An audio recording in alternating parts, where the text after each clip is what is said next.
आदाब नाजरीन, गुलिस्तान न्यूज देख रहे हैं आप। मैं हूं आपके साथ अतिया मुजीब। शुरुआत करेंगे इस उर्दू खबरनामे की। सबसे पहले नजर डालेंगे कुछ अहम सुर्खियों पर।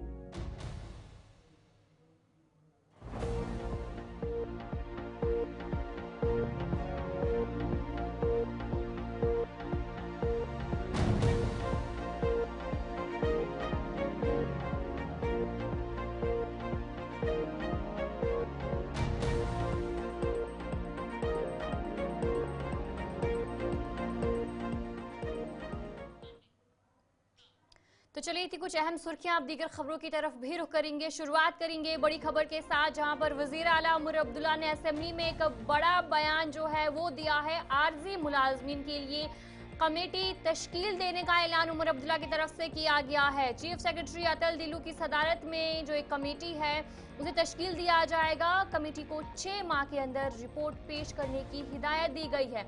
वजीर आला उमर अब्दुल्ला की तरफ से आज असेंबली में जो एक बड़ा बयान है वो दिया गया है, जहां पर जो आर्जी मुलाजमीन है लगातार देखने को मिल रहा है कि ये जो मुद्दा है वो काफी गरमाया हुआ है और डेली वेजेस की तरफ से कल भी प्रोटेस्ट किया गया था, एहतजाज किया गया था जम्मू कश्मीर में, और आज भी असेंबली में जो ये मुद्दा था वो उठा हुआ था और उसके बाद हंगामा भी हुआ। और इसी बीच वजीर आला उमर अब्दुल्ला की तरफ से एक बड़ा बयान जो है वो दिया जाता है, जहां पर उन्होंने कहा कि आर्जी मुलाजमीन के लिए जो कमेटी है उसे तश्कील देने का ऐलान उन्होंने किया है।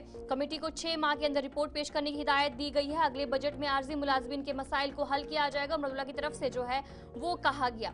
और साथ ही साथ उमर अब्दुल्ला की तरफ से उन्होंने कहा कि जो डेली वेजेस है रेगुलाइजेशन के हवाले से भी जो उस पर काम किया जाएगा, उस हवाले से जो कमेटी है वो तश्कील दी गई है।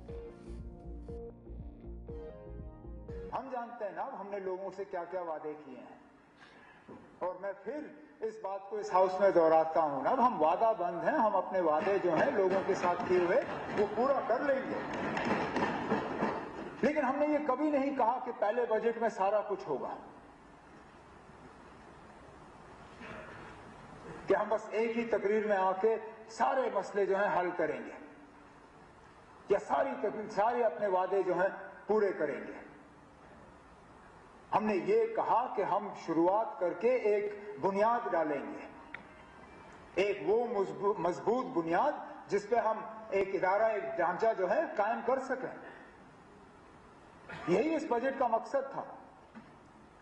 इस बजट के हवाले से हम लोगों को ये पैगाम, ये मैसेज पहुंचाना चाहते थे कि हम अपने वादे भूले नहीं, हम अपने वादों पर कायम हैं, और जैसे जैसे ये हुकूमत का जो है टर्म आगे बढ़ता जाएगा हम अपने वादे जो हैं पूरे करेंगे। और इसके लिए हमने जो है एक शुरुआत की सिलसिला। अब हम जीरो से शुरू कर रहे हैं, तो आज कम से कम उन डेली रेटेड वर्कर्स और हमारे जो हैं कैजुअल एडहॉक, उन्हें इस बात का एहसास देने के लिए कि हम उनको भूले नहीं हैं, हम अपनी कार्रवाई कर रहे हैं। मैं आज एक कमेटी इस हाउस के जरिए से अनाउंस करना चाहता हूं।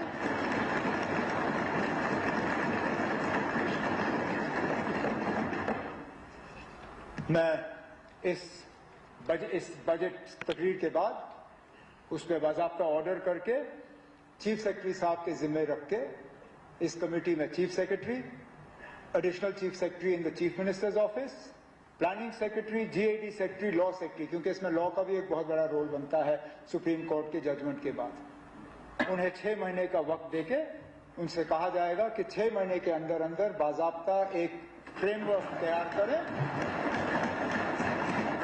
पहले नंबर तय करें, जीएडी के थ्रू नंबर तय करें कि कितने हैं, फिर लीगली और फाइनेंशियली इसके वो देख के कि किस तरह किया जा सकता है, एक रोड मैप तय करके, ताकि अगले बजट में इस हाउस के सामने मैं खड़े होकर आपसे ये कहूं कि ना ये तैयार है और ये हम करने जा रहे हैं। Social sector, social pension, marriage assistance, food, electricity, सारे सोशल सेक्टर हमने कवर किए। यूथ के लिए, स्पोर्ट्स के लिए बिलखसूस अलग प्रोविजन, एम्प्लॉयमेंट जनरेशन के लिए जैसे मैंने कहा इंडस्ट्रियलाइजेशन वगैरह, उस हवाले से डेवलपमेंट के लिहाज से कौन सा सेक्टर ऐसा रहा जो छूटा? R&D, PWD, जल शक्ति, हेल्थ, एजुकेशन, पावर, सारे। जम्मू कश्मीर असेंबली की कार्रवाई का आज 8वां रोज था और आज वक्फा सवालात के दौरान जब हिज़्ब इख्तिलाफ लीडर सुनील शर्मा ने आर्जी मुलाजमीन का मामला उठाया तो ऐवान में जबरदस्त हंगामा देखने को मिला। बीजेपी का डेली वेजरू को मुस्तकिल करने का मुतालबा उन्होंने किया और ऐवान में आर्जी मुलाजमीन को मुस्तकिल करने के नारे भी बुलंद किए गए। बीजेपी अरकान का असेंबली से वॉकआउट भी देखने को मिला। डेली वेजर्स मुलाजमीन पर लाठीचार्ज के मामले पर वजीर आला उमर अब्दुल्ला ने कहा कि पुलिस हमारे कंट्रोल में नहीं है, डेली वेजरू का एक इंसानी मसला है और इस पर वो संजीदा है। नायब वजीर आला सुरेंद्र चौधरी ने ये भी यकीन दिलाया कि आर्जी मुलाजमीन को मुस्तकिल किया जाएगा। इसके अलावा आज भी कई अरकान असेंबली ने सवाल पूछे और मसाइल भी उठाए जिसका वज़रा ने जवाब दिया।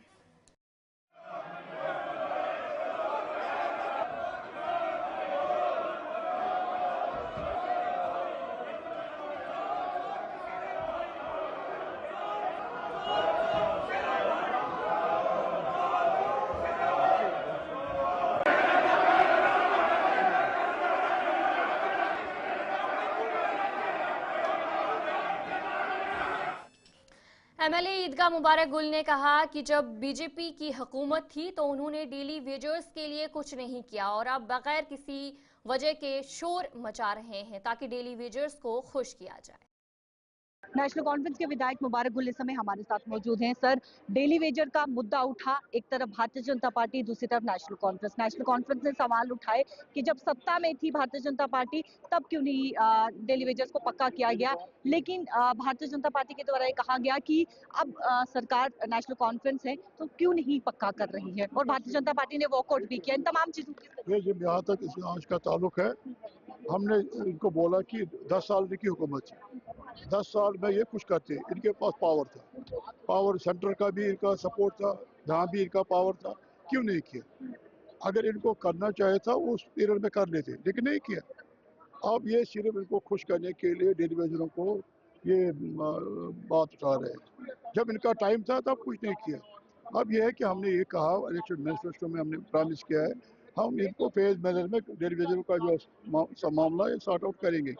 अब मुझे बताए कि कल ये निकल गए वहाँ से, इन्होंने एहतजाज किया, तो होम इनके पास है, पुलिस इनके पास है, पिटाई इन्होंने बात बुने की और हमारे ऊपर डाल रहे हैं, उनको पीटा गया। अब ये कि हमने सीएम साहब ने भी बोला कि अभी जो बजट आ रहा है, बजट का डिस्कशन चल रहा है, बजट का रिप्लाई आ रहा है, उसके बाद ग्रांट्स आ रहे हैं, चीफ मिनिस्टर साहब के ग्रांट्स भी आ रहे हैं, उसमें डिस्कशन होगा और हम ये हमें करना ही करना है, हमने प्रॉमिस किया है। लेकिन ये सिर्फ उनको खुश करने के लिए हाउस में उठा रहे हैं। इनके पास अब कोई मुद्दा रहा नहीं, इतना ज़बरदस्त कोई मुद्दा नहीं। आप आहिस्ता आहिस्ता ये पहुँच गए डेली वेजर के ऊपर। डेली वेजरों के साथ नाइंसाफ़ी इन्होंने की, नाइंसाफ़ी की, क्यों नहीं किया? अगर इन्होंने कुछ, अगर 80,000 या लाख थे, कितने थे, ये 20,000 का करते, जो 30 साल से काम किया उन्होंने, उनको रिकॉग्नाइज करते, 25 साल वालों को रिकॉग्नाइज करते कि चलो फिर जो 10 साल 15 साल वाले उनको बैच में करते, फेज मैनर करते। इन्होंने 10 साल कुछ नहीं किया, अब सारा हमारे ऊपर डाल रहे हैं।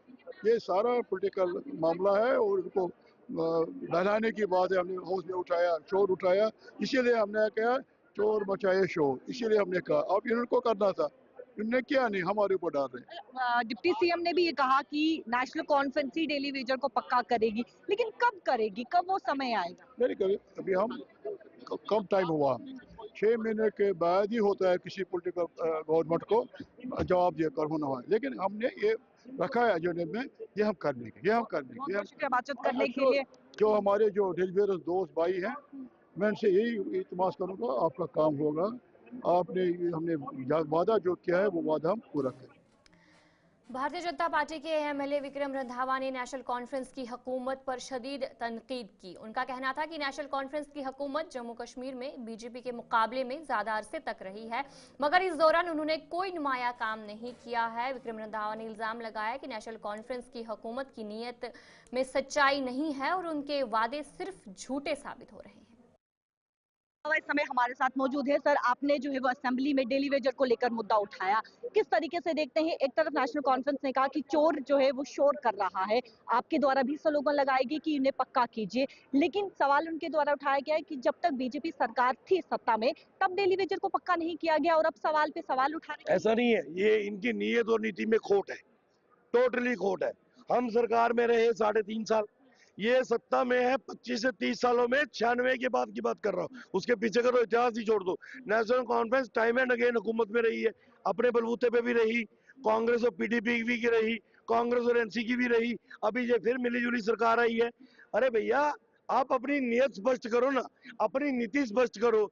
हमारी ये डिमांड थी कि बच्चे जो डेली वेजर है वो सड़कों पे क्यों उतरे। सरकार को पहले इस पे आना चाहिए। सड़कों पे इसलिए उतरे कि आपने 70 पेज का एक जो है बजट पेश किया है, 157 सूत्री आपने इश्यूज रखे हैं उसमें। अरे भैया, 2 पेज और जोड़ देते, आप कुछ नहीं करते। जैसे आपने बजटरी एलोकेशन सभी डिपार्टमेंट्स की रखी है, तो 4th क्लास एम्प्लॉइज के लिए 2000 करोड़ पे रख देते। हम भी बच्चों को बताते, आपके लीडर भी कश्मीर में बताते जाके कि हमने आपके लिए पैसे रखे हैं, जैसे ही ग्रांट्स आएंगी हम उसके ऊपर डिस्कशन करेंगे और आने वाले दिनों में आपको स्ट्रीमलाइन करेंगे, आपको रेगुलराइज करेंगे। तो इनको सड़कों पे आने की जरूरत न पड़ती। भारतीय जनता पार्टी के सभी एमएलए ने वॉकआउट कर लिया। देखिए, हमारी मजबूरी थी, सरकार की नियत और नीति में खोट थी। मुख्यमंत्री महोदय ने हमें काउंटर करते हुए राज्य भवन की तरफ इशारा किया, गृह मंत्री की तरफ इशारा किया और खुद चले गए। उप मुख्यमंत्री महोदय ने एश्योरेंस दिया है हम इनको करेंगे। ये मुख्यमंत्री महोदय क्यों नहीं कह के गई कि इनको रेगुलराइज हम ही करेंगे, तो हम भी उसका वेलकम करते ना। सीएम ने कहा ना कि इसी सरकार नेशनल कॉन्फ्रेंस ही जो है वो पक्का, तो हम देख लेंगे ना, हम कब मना कर रहे हैं, हम उसके खिलाफ थोड़ी ना, हम उसको वेलकम करते हैं। अगर डिप्टी सीएम साहब ने कहा है, आई होप कि वो सरकार का वर्जन हो, डिप्टी सीएम का पर्सनल वर्जन ना हो। अगर वो सरकार का वर्जन है, आने वाले दिनों में देखेंगे। लेकिन कल जिन्होंने लाठीचार्ज किया है उस पर कार्रवाई होनी चाहिए, उसकी इन्वेस्टिगेशन होनी चाहिए। कौन व्यक्ति थे जिन्होंने डायरेक्शन दी कि इनको मारो? अरे वो हमारे बच्चे हैं, हमारे भाई हैं, हमारे लिए सड़कों पे उतरते हैं। आज उनकी वजह से जम्मू और कश्मीर के बिजली पानी रेगुलराइज है। आज वो घरों में बैठ जाएं, हमारे घरों में एक एक बूंद पानी को तरसेंगे। बातचीत करने के लिए देखिए डेली वेजर का मुद्दा जो है वो एमएलए विक्रम, बीजेपी के एमएलए श्यामलाल शर्मा ने कहा कि नेशनल कॉन्फ्रेंस की हुकूमत ने डेली वेजर्स के लिए माजी में कुछ काम नहीं किए और न ही अब कोई काम करने वाली है।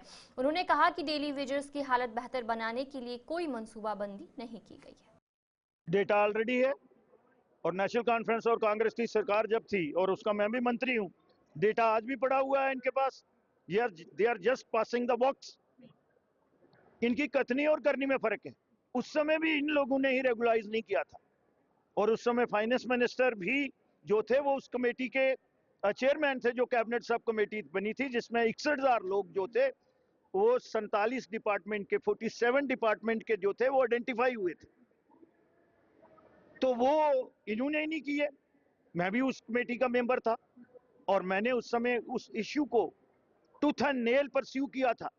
बट इन लोगों ने इसलिए नहीं उस समय किया कि उनमें संख्या जम्मू के लोगों की ज्यादा थी। आउट ऑफ 23,011 तो 16,071 जो थे वो जम्मू, लेकिन इन्होंने 11,000 जो था वो बैकडोर से परमानेंट लगा लिए थे पीएचई में, जम्मू से नहीं लगाए थे। तो मैंने कहा भाई ये नहीं होने वाला। अब मेरे होते हुए मैं जम्मू के साथ हक तलफी नहीं होने दूंगा। I put my foot down.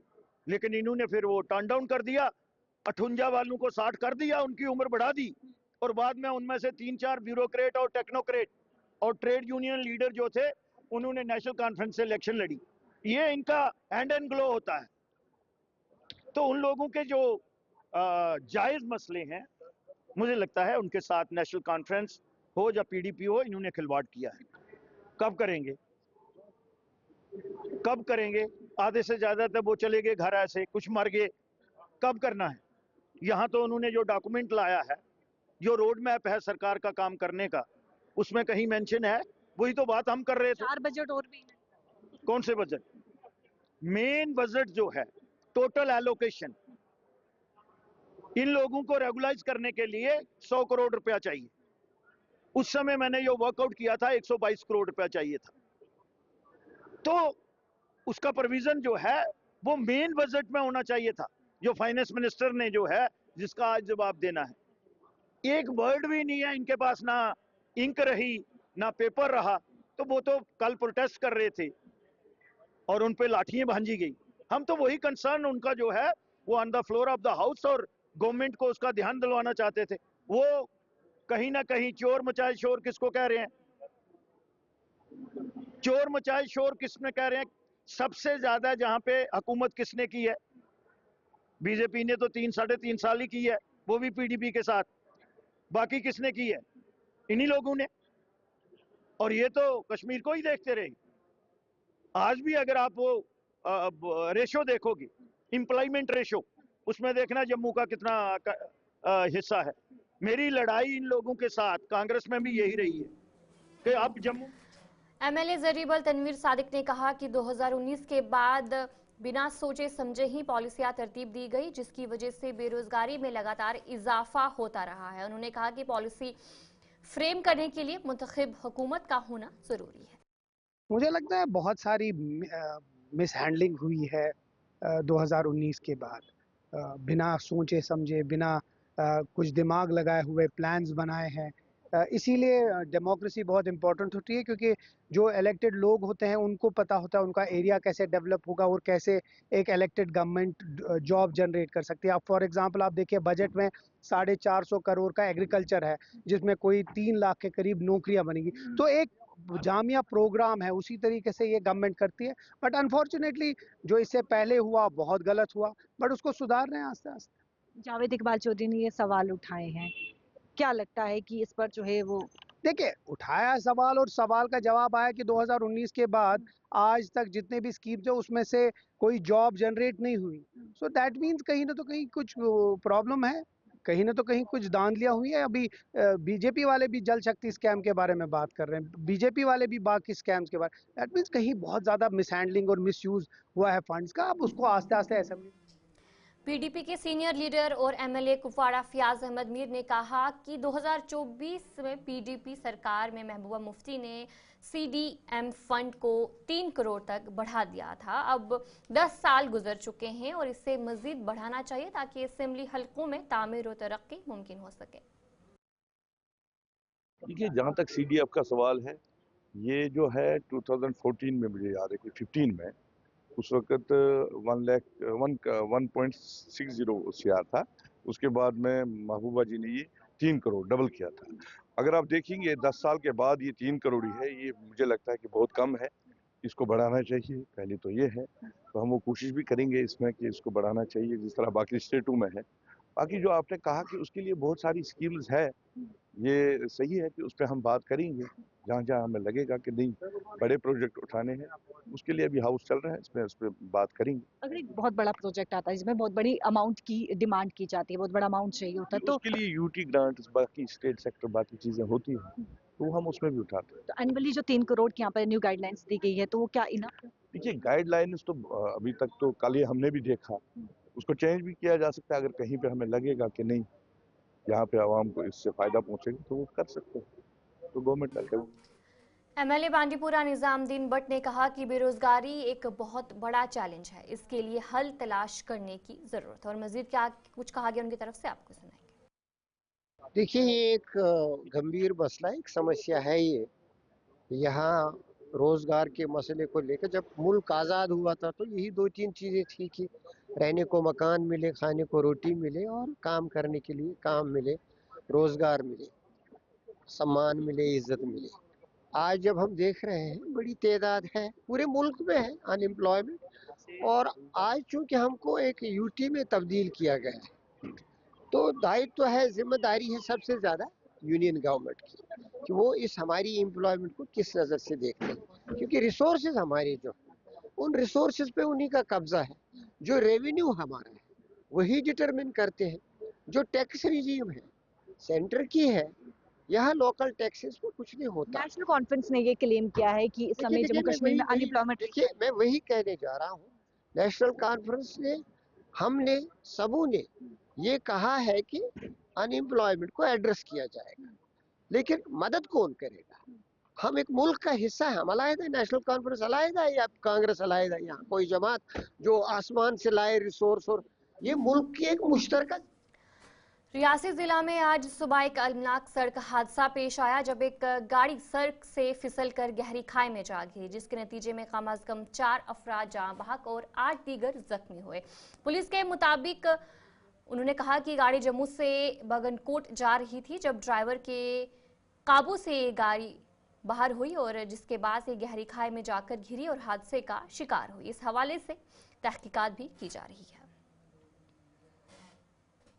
Jafar भाई इतरवाला, जिनका असल नाम जफर मोहिद्दीन है, वो पिछले 52 सालों से इतर बनाने और बेचने का कारोबार कर रहे हैं। उनकी मेहनत और लगन ने उन्हें वादी में एक मारूफ शख्सियत बना दिया है। जफर मोहिद्दीन की कहानी कुछ यूं है कि उन्होंने इब्तिदा में फिल्म इंडस्ट्री में अपने कदम रखने की कोशिश की। वो मुंबई गए लेकिन वहां वो इतने मुतमईन ना हो सके। अपने ख्वाबों को पूरा करने की कोशिश करते हुए उन्होंने इतर बनाने का कारोबार शुरू किया। आज वो वादी में अपने इतर के कारोबार से एक बड़े नाम के मालिक हैं। फिल्म इंडस्ट्री का जहाँ तक ताल्लुक है तो वो पहला मेरा ये है कि एक्चुअली मैं गया था बॉम्बे स्पाई बनने को जी। तो मैं स्पाई तो नहीं बन सका जी। अलबत्ता अल्लाह ताला को कुछ और ही मंजूर था तो फिर फिल्म इंडस्ट्री में मेरे को एज स्टूडियो इंचार्ज चांस मिला तो मैं रहा जी। लेकिन वो गंदी लाइन थी तो 2-3 साल निकाल के मैंने वो छोड़ दिया। यहाँ श्रीनगर में मैं बेस्ट जुड़ाका रहा हूँ श्रीनगर का जी जी। और मैंने मार्शल आर्ट मुंबई में सीखा कहीं और बाहर के लोगों से। चित्र की कामकाज की शुरुआत हमारे ये सहरा जाता है हमारे डॉक्टर साहब को जी। डॉक्टर अंसार साहब को जी। जो कि बॉम्बे में इस वक्त ट्रैवलिंग एजेंसी भी चला रहे हैं और डॉक्टर भी हैं खुद और जैक बॉम के नाम से वो ये चला रहे हैं जी। तो उनकी मेहरबानी से मैं इसमें क्योंकि मेरे हाथ में कुछ लग गई थी चोट तो मैं उन दिनों वो उदय भारत नगर में थे जी जी। तो उन्होंने जब ये पूछा था पूरी कहानी पूछी तो लास्ट में उन्होंने कहा कि अब क्या करना चाहते हो। मैंने कहा मुझे समझ में नहीं आता। बोले मेरे पास श्रीनगर के सफकदल इलाके का 28 साला नौजवान फैजान रसूल भट्ट 11 दिसंबर 2024 को बैंकॉक मुलाजमत के लिए गया था लेकिन 21 फरवरी 2025 से उनसे कोई राब्ता नहीं हो रहा है। उनके अहल खाने ने भारत और जम्मू कश्मीर की हुकूमत से अपील की है कि फैजान का पता लगाया जा सके।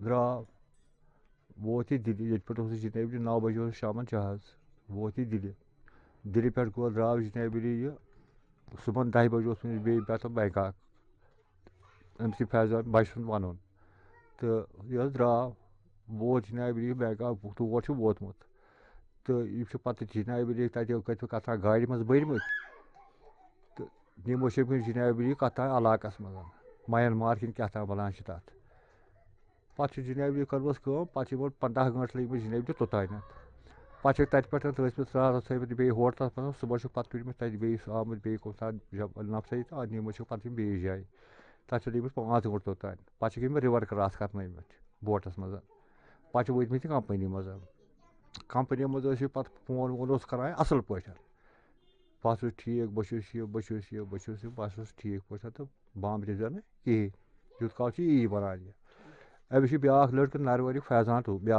तमिस नाव फैजान नरवर लड़क सम वोत तोर करान फोन वोन अक दो मे इथे पे अमिस मोल मज पुत दह गई तो अमिस मोल आव कोर मे फोन दोपन हे मे थे समखुन दोपस यार क्या दोप कत गर दोप मे कोट वात दोप बह वात मरियो सोन आस्थानस नश आव जनाब तो बह द्रास ये वुच मे दोपस है कत पे तो बह फलान पे फादर तो बह ना ये नरवर बसान तो दोपस तम बच्चा ठीक दोपन अहन तम ठीक परवाह कह वो क्या दलील क्या दोप मे बच्चस गोमुत क्या जू कह यी मे कोर बची फोन जनाब एस पी श्रीनगर तमाम जायन वोत बस दपान बह तरह गर मे लग यार कर पोसन हज कोशिश मगर ये कहीं हेल्प करान हेल्प कर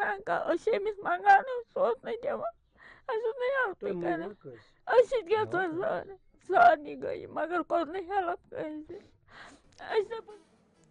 तो चलिए उर्दू खबरनामे में इतना ही। अभी के लिए मुझे दीजिए इजाजत और आप बने रहे गुलिस्तान न्यूज के साथ।